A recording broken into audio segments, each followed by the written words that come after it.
The following is a presentation of the Championship Racing Network. Crossed Flags, a racing podcast. It's your midweek fix for racing news and information. Brought to you by the Championship Racing Network. Now let's head trackside to join your hosts, Steve West and Matt Nicholson.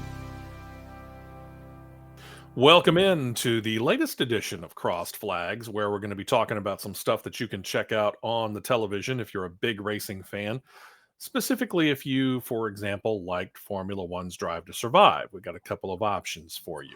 We're also going to talk about a massive penalty that happened in the Craftsman Truck Series not that long ago, but this past weekend specifically. And I kind of want to get Matt's reaction to this one. But first, let's talk All-Star Race, shall we? It's coming up this weekend at North Wilkesboro as we record this on Tuesday the 13th. Don't read anything into the 13th. It's just another day in the neighborhood, boys and girls. Rick Ware Racing. It has been in existence since the year 2012. They have never, not one time, had a driver in the actual All-Star race. They have participated in the All-Star Open, but their driver hasn't moved on. And they have not had a driver who has won the All-Star fan vote, which, by the way, may be going for a third year in a row to Noah Gragson. Foreshadowing. So for the first time this year, Rick Ware Racing is going to get a driver into the All-Star race because there was one driver eligible for it who doesn't have a Cup Series ride this year. You might remember last August, Daytona, Coke Zero Sugar 400, won by the Wood Brothers number 21, their 100th win. Who was the driver? Not the driver that's in the car right now. It's the driver that got bounced out of the car at the end of the year and down to the Xfinity Series. His name is Harrison Burton. So Rick Ware's giving him a car, Matt. Go figure.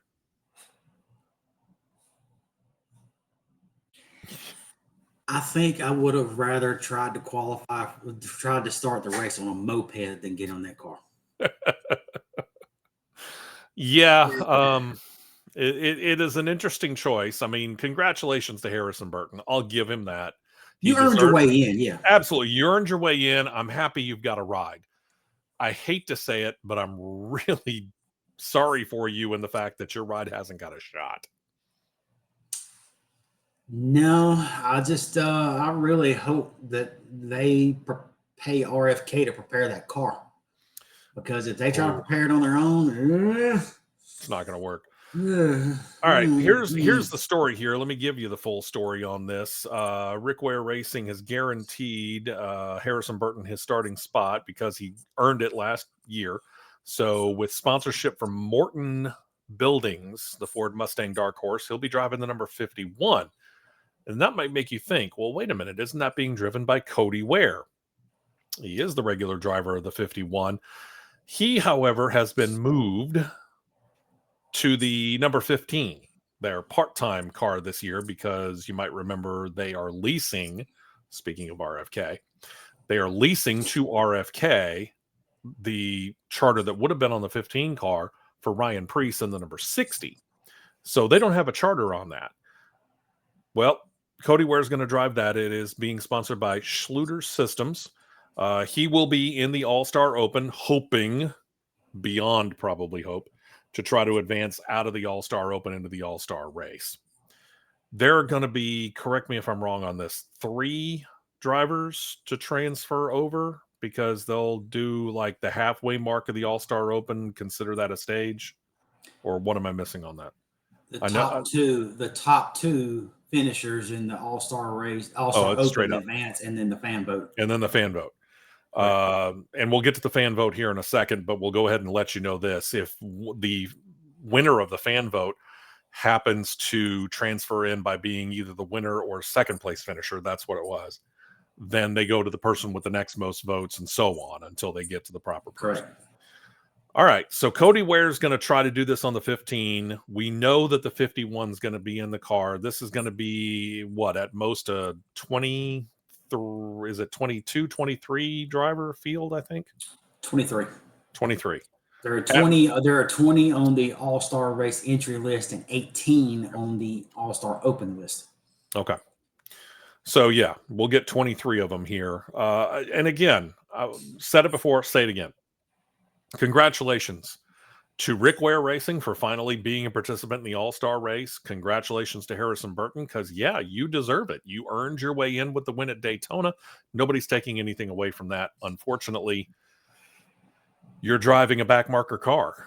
And as much as we would like to give a lot of credit to Rick Ware Racing here for some of the things that they've done, for example, in IndyCar, where they've teamed up with Dale Coyne Racing, and what they've done in the NHRA recently with their entries over there in the top divisions of the NHRA. None of that seems to be transferring over to the NASCAR operation. What the heck is going on?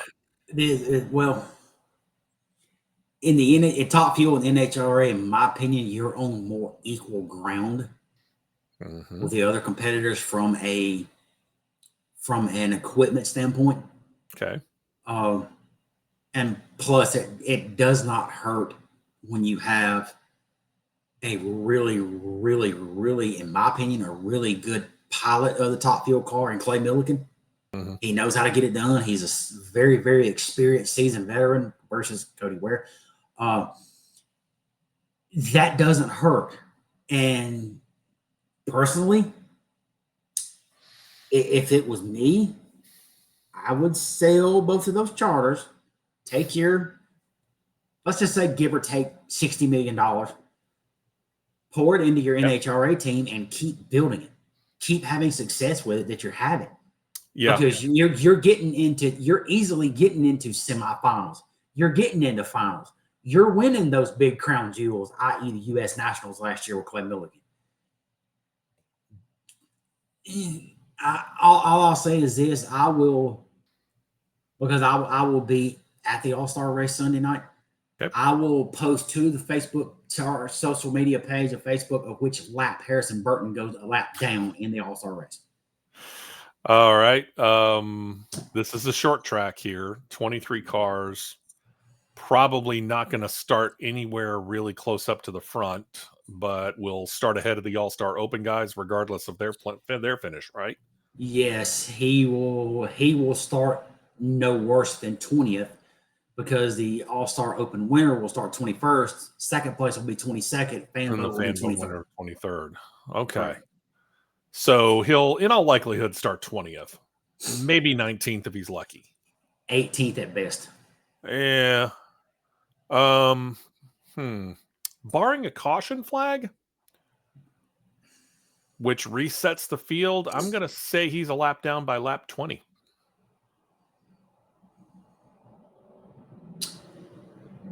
I'm going to say I'll say 25. All right, so we'll split the difference here. I'll take the CRN crossed flags over under. We'll put it at lap 22. How's that? I'll take the over. All right. Speaking of the All-Star race and the fan vote, on the big show last weekend, we gave you the top 10 in alphabetical order as far as vote getters. The top 5 now has been released. Now, keep in mind, the voting period closes on Saturday night at 11:59 p.m. Eastern Time, 10:59 p.m. Central Time. So the 5 who are left: Shane Van Gisbergen, Noah Gragson, Carson Hocevar, Ryan Preece, Bubba Wallace. Keep in mind, Noah Gragson's won this the past 2 years in a row, and he's in the top 5 again.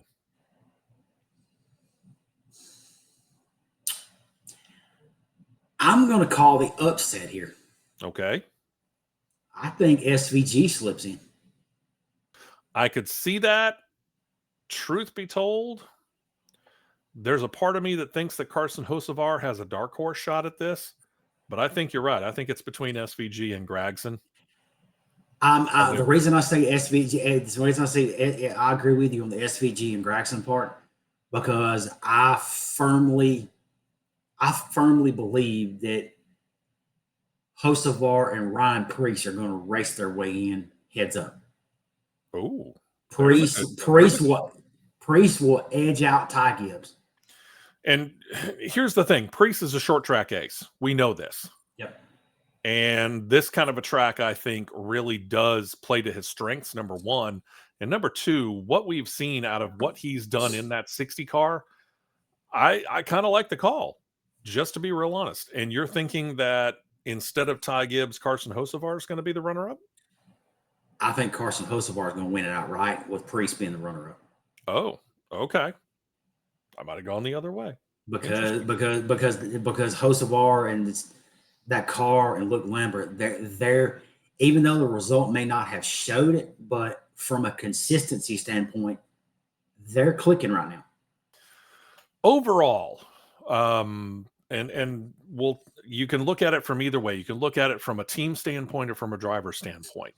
But when you compare, for example, a Ryan Preece and a Carson Hocevar, or an RFK and a Spire, who's generally done the better job this year in your mind? Oh, simply because I'm saying it from the sense of because each one of them having three cars, and they've had three cars that have been, way I say this, they've been wildly inconsistent on the spectrum from end to end, if you follow what I'm saying. I do. RFK, their flag bearer, honestly, has been Ryan Preece this year. Yes, he's been the most consistent. From a Spire standpoint, their week-to-week most consistent car is Carson Hocevar with McDowell right there, barely behind it. Okay. Justin Haley hasn't really been on the radar, which has been really surprising to me. But that goes back to that situation we talked about a couple of weeks ago where Rodney Childers said, see ya, and one of the crew members also left. Yeah, so there's turmoil in that 7 car. Something going on somewhere. All right. There's drama behind the scenes, and I do think that it does affect the on-track performance. Buscher has been, using it as a spectrum on the car length standpoint on the racetrack, he's probably been about 2 car lengths behind Preece all year long. Brad has just had terrible luck. Yeah, I don't know what's going on with Brad in that. He just had terrible luck. Yeah, it's just nothing seems to be going right. And when things start to look like they're going right, boom, they take a left turn and go off into the field somewhere. Yeah. For me, top to bottom, based upon the on-track performance, I'm still going to give a slight edge to RFK. I'm good from an overall. By the way you worded it there, from an overall performance standpoint, because Haley has been just a fraction, and I mean just a fraction better, I give the slight edge to Spire. But who has the better chance of turning it on?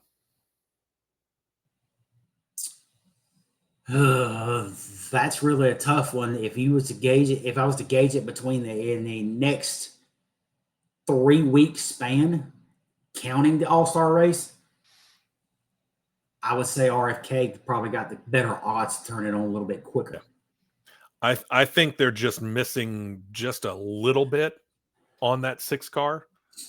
And if they find it, they're gone. I think that there's too much drama and turmoil behind the scenes on the 7 car for me to give that edge to the entire team of Spire. And I don't mean that as disrespect to Michael McDowell or Carson Hocevar. Right. This is really, the 7 car is the anchor of that team, and he is dragging them big time. It is true. And I'm not really sure that it's 100% Justin Haley's fault, but he is the person that's front and center when you think of that 7 car. True. So that's that situation. True. All right. Then there's the other team. And, we go back to Rick Ware Racing for just a moment and think about that they've been in this sport since 2012. Front Row Motorsports has been around a few years longer, but not much. But they have figured out the way to step up performance and get out from being a back marker on a regular basis and stepped up to being a team that consistently could get top 20s and an occasional Daytona 500 Talladega win, right? Now they seem to have pretty good speed, refer to Noah Gragson, but there's also their ability to do this now across the board. They've expanded things out, if you will, and they've got themselves a truck series team. But they came across a massive problem at Kansas, and I'm going to read this to you straight from the statement here. The number 34 Craftsman Truck Series entry was disqualified for violating Rule 14.4.9.a.3, which specifically covers that the bed cover material on the Craftsman Truck Series entry must be strong enough to prevent the cover from deflecting or sagging, and must be sealed around the perimeter of all bed panels while the vehicle is in competition. So this is not a bed, a pickup truck bed like we're used to, like what you've got in your driveway, what I've got in mine, what John has had in the past, for example, producer John. This is not that. This is basically, well, a tonneau cover on steroids? Is that a good way to put it? You could say that, yeah. That's a fair assessment. So what's NASCAR saying when it comes to this particular problem that caused him to be disqualified? To me, it's kind of vague of what exactly caused the pinpoint of the disqualification. Was it actually the actual body panel material that was over in the tunnel cover area? Was it perhaps maybe some bracing that was missing that caused that area to flex? It's kind of vague to me. Yeah. Or sag because, yeah. Or was there an area or two that maybe had just enough of a gap to where air could escape through and create less drag? It's kind of vague. Yeah. And I want to see the fine points of it, exactly what it was. Just like, I don't say this a whole lot, but when you give them credit, the two disqualifications in Cup after Talladega for Logano and Priest, by showing exactly what it was that caused the disqualification. Priest's I get, because there was clearly three shims underneath there. Clearly three shims. Yeah, you can only allow a maximum of two, no matter the thickness. Right. But with Logano's, highly questionable. Very questionable, because you don't know where that area where that nut come off of the bolt, even though the bolt was still in the spoiler, in the brace, the nut come off. That's stuff like that's going to happen. Sure. It's going to happen. That was a head scratcher to me. I'm not the biggest fan of Team Penske. I'm not the biggest fan of Logano, but that specific disqualification is really questionable to me. But I give them credit for actually pinpointing, going, hey, this here, this is here. Yes, they're getting better on showing exactly what warrants disqualifications for whomever it may be, and pinpointing and saying, here it is right here. This is where the rule violation come into play. All right. But it goes back to something that you touch on a lot, that Tony Stewart used to say. Sometimes a protest or a appeal is worthless because you're wasting your time. Right. And I'll let you know right now, Front Row Motorsports has said that they will not appeal this ruling. So it tells me that they know that they were in the wrong in whatever it was. In a lot of the conversation that I've heard over the last 24 to 36 hours or so, a little bit less than, really concentrated on the part of this violation of bed cover material must be strong enough to prevent the cover from deflecting. Maybe they used a lesser gauge metal. Exactly. Body panel, the metal and body panel to cover that bearing. Yeah, exactly. So instead of me thinking that this might have something to do with the bracing up underneath of it, it's that they used a thinner material that allowed more flex. Yep. So to which will allow less drag as well if it flexes and it does not buffering off of that stiffer material. Yeah. So again, they're not going to appeal it. They are going to accept it. It's a sad situation because, correct me if I'm wrong, it's Lane Riggs behind the real wheel of that car or truck. 34, yeah. Yeah. Really good finish for him otherwise, because I think he was definitely top 5. I want to say maybe second place. He was, yes. So yeah, feel bad for him, but these are lessons learned, and now all of a sudden we got to mind our P's and Q's and do it a little bit better, I guess, right? Right. See where this goes. All right. 2 more things here, and we're going to turn our attention to television, streaming specifically. And we have done a lot of talk about what Formula One's Drive to Survive has done for the Formula One series, to the point where NASCAR finally decided, you know what, we need to take this more seriously. They had a couple of shows out there. One was a comedy that was supposed to be based upon around a pit crew from NASCAR, and I tried to watch it, and I watched about 5 minutes of it and said, this is crap, and turned it off. But when they came out last year with NASCAR Full Speed, I thought they had the right idea, in that they didn't do an exact copy of F1's Drive to Survive. They took the people that they really thought were the 2023 playoff / championship contenders and gave you more of a behind the scenes look at them.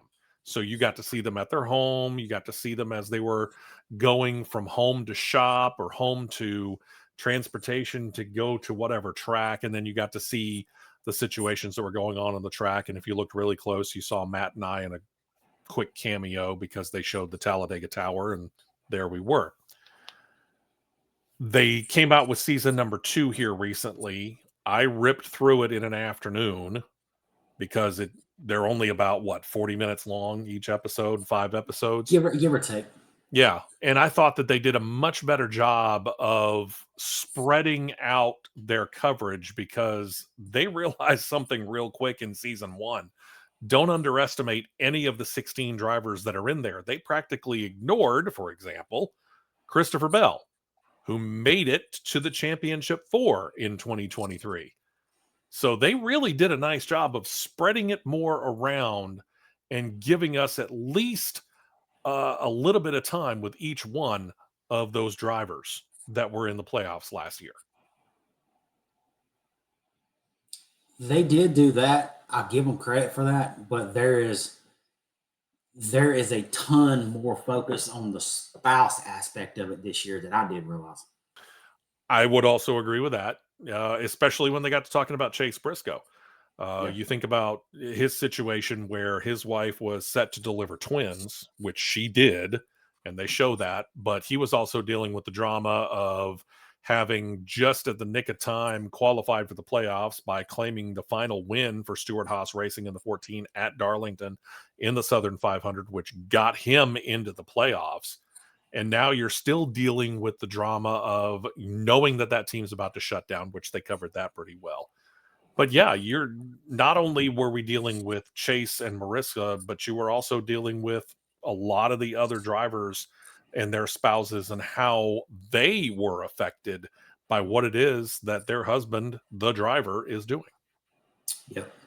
Is that better or worse that you kind of get to know them in addition to knowing the driver themselves? It's definitely not worse, because it gives it a full scale look from both sides of the spectrum. Right. And it's definitely not a bad thing. I think it's actually a better thing because it does make these drivers a little more human. And I say that because I want to take us back to an era of, I'll go give or take 20 to about 35 years ago, an era of give or take 1990 to about 2005, when NASCAR was really in its height of popularity. And we got to see those drivers going out there and doing commercials for the products that were on the hood of their car. Mm-hmm. They were the stars. I mean, Dale Jarrett driving the UPS truck. What can Brown do for you? Tony Stewart talking about going into Home Depot and doing all of his shopping and making things humorous. Jeff Gordon drinking a Pepsi with Cindy Crawford, if I remember correctly, in at least one ad. Yep. Those kind of things. Dale Earnhardt Jr. specifically, Dale Earnhardt to a lesser extent, because Dale was Dale. You knew Dale. The thing about it is that you knew these drivers. You knew all of those drivers from that point in time because you saw them. Yeah, you saw them in the uniform, but you didn't necessarily see them with their helmet on. You saw them with their helmet off. You got to know them in some ways. Nowadays, we don't see that as much. The last driver who I remember seeing on television hawking a product that was on the hood of their car takes me back to Chase Briscoe and his then boss, Tony Stewart, talking about Mahindra tractors with a couple of pretty humorous commercials, I might add. Yeah. But he's really the last one. For the most part, these guys who are spending $20-25 million to sponsor these cars, they're not using those drivers that they're sponsoring to sell their product. The most recent one I recall is Ross Chastain was in a Busch Light commercial. That's the most recent one I recall. I have to admit, you're right. I forgot about that one because that was one time. You gotta do it more often. And I don't understand why that's not being done. So that's why I give a lot of credit to something like a Netflix situation where it's either F1 Drive to Survive, where we actually get behind the helmet. We can see the driver and get to know them. And in this situation, NASCAR Full Speed, we have the helmet off. We can get to know these drivers and figure out, okay, I don't like him when he's on the track. You mentioned Joey Logano. Joey Logano is one of those guys. You either love him or you hate him. We see a whole lot of 22 shirts and jackets out there, but you hear just as many boos when he's introduced. And but now at least we get some humanization toward him, and you can figure out whether you like him as a person or not just whether or not he's a good or a bad driver or a driver that you love to hate. Right. So I got to give them a lot of credit for that. And that's what NASCAR needs. We need to be invested into these guys by more than just a name, by more than just a team, or by more than just the fact that we happen to like their sponsor or we remember their dad. Sorry, Chase Elliott, but yeah, I'm going to throw you under the bus on that one. We need to have a little bit more than just some tenuous connection to the drivers that are out there if NASCAR is going to survive. Because yes, it is the king of motorsports on American television, but you got dogs nipping at your heels right now with what IndyCar and Formula One are doing, and the NHRA isn't all that far behind that. Yep. They are nipping. So I liked it. I think this one was a step up, not a massive step up, but I think season 2 was a step above what season 1 was, and I'm looking forward to seeing more from this. NASCAR needs to figure out a way to keep that going. They do. From the other side of it is the fact that the other series that we cover that we have not, I don't think, really mentioned a whole lot, certainly haven't mentioned in the recent past, is Formula E. That all-electric series that was that curiosity that we started covering a decade ago, and somehow it has just stuck around. Amazon Prime and Formula E paired up, and they took a page out of what we were just talking about with Formula One and NASCAR, and Amazon Prime now has a shorter season. I think it's 4 episodes, and 4 different drivers really are the main concentration of this. And it dropped, and I checked it out, and it gave me a little bit more perspective on what these guys are dealing with when it came to the championship from last year, the 2023-2024 season. Gave me a little bit more knowledge of the drivers, a little bit more behind the scenes. But the funny thing is it doesn't really go into the shops that much. We don't really learn a whole lot about the teams they're driving for or the cars that they happen to be driving. So those things are still those weird little all-electric curiosities that, when left to its own devices and without commentary, sounds like a basketball scrimmage. But at least they started to give us a face to go with the names that we've been talking about and a little bit of their personality. Yep, they did. Have you had the chance to look into this that much? I've only seen one episode of it. Okay. Again, for me, it is perfectly taking a page out of the Drive to Survive or Full Speed handbook and doing it well. If there is one thing, though, that I think I would like to find out more, I'd like to find out a little bit more about the car and the driver dynamic in this case, because we really don't have a very good idea of that. And Formula E has never really given us that in the 10 years that they have been in existence. Yep. It's definitely been lacking for sure. Mm-hmm. So, good start, Formula E, Amazon Prime. Keep it up. Let's find out a little bit more about you. Let's take the veil off here. Let's pull the curtain back a little bit more, if you will, and see, instead of the big booming voice and the idea that we've got in our head of what Oz looks like, let's find out what Oz actually looks like, shall we? How about that for a tip? Absolutely. All right. So a couple of things that you can go out there and watch. Feel free to do that. And of course, we got All-Star race coming up this weekend, and a not quite as busy weekend as what it's going to be Memorial Day, but we'll get into all of that. And we'll make sure that we've got the schedule for you and all the latest news coming up on this weekend's big show. Want to thank very much producer John, producer Molly for helping us out, putting us both up on CRN Live on YouTube, and of course, Jocks TV on YouTube as well. Like and subscribe right there. And by the way, feel free to comment. We read those comments. So feel free to comment as well on anything that you have seen about what it is that we're talking about, or what you might like to see us talk about in the future. And we'll talk to you on Saturday morning at 9 a.m. Eastern, 8 a.m. Central Time. Don't forget about that. CRN Live on YouTube. Join us then for the big show. Until then, y'all have a fantastic week, and we'll talk to you Saturday morning.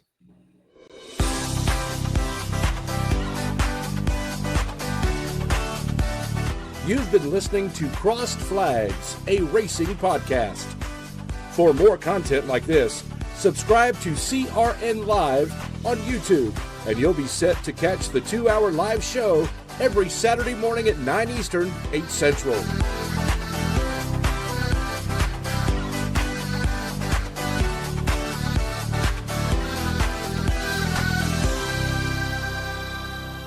This has been a presentation of the Championship Racing Network.